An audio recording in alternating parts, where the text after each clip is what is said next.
Assalamualaikum warahmatullahi wabarakatuh. Selamat siang semuanya, saya Sumiati Agustin, saya dari Sekolah Tinggi Ilmu Tarbiyah Nusantara. Hari ini saya akan melakukan sebuah presentasi online untuk memenuhi tugas kelas psikologi yang diampu oleh dosen Ibu Rati Sepdiani. Di presentasi ini saya akan membahas tentang perkembangan kemampuan sosial emosional dan perasaan emosi. Yang pertama, perkembangan sosial emosional merupakan proses yang dialami anak dalam tahap perkembangan untuk merespon lingkungan di usia sebelumnya. Perkembangan sosial emosional ini bertujuan untuk mengetahui bagaimana dirinya berhubungan dengan orang lain, baik itu teman sebayanya maupun orang yang lebih tua darinya. Proses perkembangan sosial. Untuk menjadi individu yang mampu bermasyarakat diperlukan 3 sosialisasi seperti yang ditemukan oleh Harlock dalam Nugraha.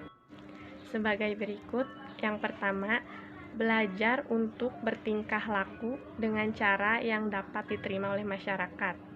Yang kedua, belajar memainkan peran sosial yang ada di masyarakat. Untuk yang ketiga, mengembangkan sikap atau tingkah laku sosial terhadap individu lain dan aktivitas yang ada di masyarakat. Berikutnya, pola perilaku sosial pada masa awal anak-anak. Bentuk perilaku sosialnya belum sedemikian berkembang sehingga belum memungkinkan bagi anak untuk menyesuaikan diri dalam bergaul. Selanjutnya, pola perilaku sosial pada masa awal anak-anak.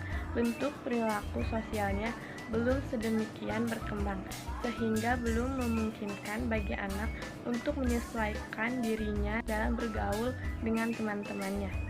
Perkembangan emosional anak adalah salah satu tahap tumbuh kembang anak untuk berinteraksi dengan orang lain dan mengendalikan emosi sendiri. Dalam perkembangan emosional, anak mulai belajar menjalin hubungan dengan teman dan lingkungannya. Memulai hubungan sosial dengan teman dan lingkungannya juga sebuah proses untuk belajar berkomunikasi, berbagi, dan berinteraksi. Perkembangan sosial pada anak berhubungan dengan pertemanannya, cara berinteraksi, dan mengenai konflik dengan teman. Mengapa perkembangan sosial penting? Alasannya, ketika ia berinteraksi dengan orang lain, perkembangan yang lain juga ikut terbentuk. Sebagai contoh, ketika bersosialisasi, anak akan belajar berinteraksi sekaligus mengasih kemampuan motoriknya. Untuk materi yang kedua membahas tentang perasaan dan emosi. Definisi perasaan dan emosi pada umumnya disifatkan sebagai keadaan yang ada pada individu atau organisme pada sesuatu waktu. Misalnya, seseorang merasa sedih, senang, takut, marah, ataupun gejala-gejala yang lain setelah melihat, mendengar, atau merasakan sesuatu. Persepsi yang dialami oleh organisme. Emosi pada umumnya berlangsung dalam waktu yang relatif singkat, sehingga emosi berbeda dengan mood atau suasana hati pada umumnya berlangsung dalam waktu yang relatif lebih lama daripada emosi. Tetapi interaksinya kurang apabila dibandingkan dengan emosi. Apabila seseorang mengalami marah atau emosi, maka kemarahan tersebut tidak segera hilang begitu saja, tapi masih terus berlangsung dalam jiwa seseorang.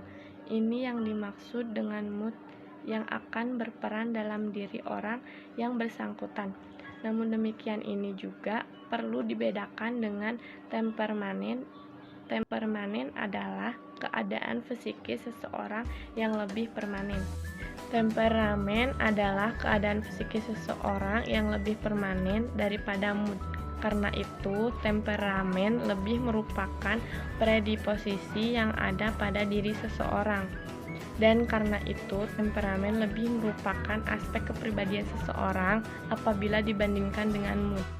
Untuk perasaan, suatu keadaan dalam diri individu sebagai suatu akibat dari yang dialaminya atau yang dipersepsinya.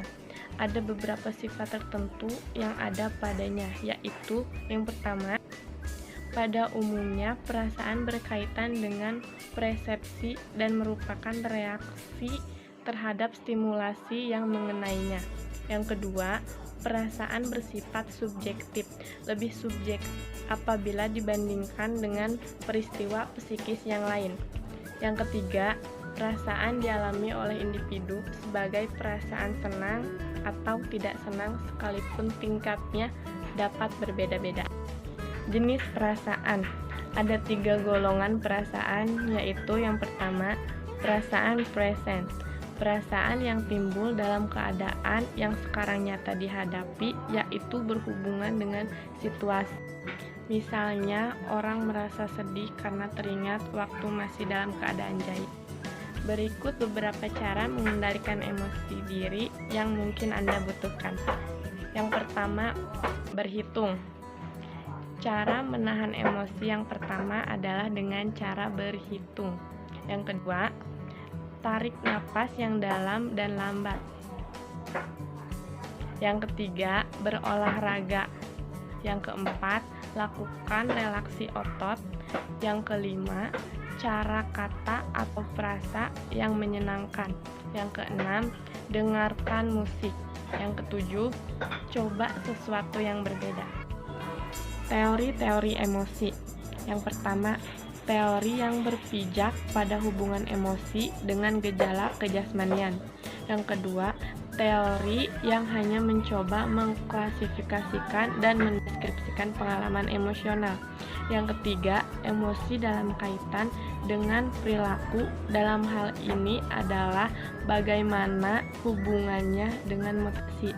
Yang keempat, teori yang mengaitkan dengan aspek kognitif. Demikian presentasi dari saya, semoga bermanfaat untuk kita semua. Terima kasih atas perhatiannya, kurang lebihnya saya mohon maaf. Wabillahi taufiq wal hidayah. Wassalamualaikum warahmatullahi wabarakatuh.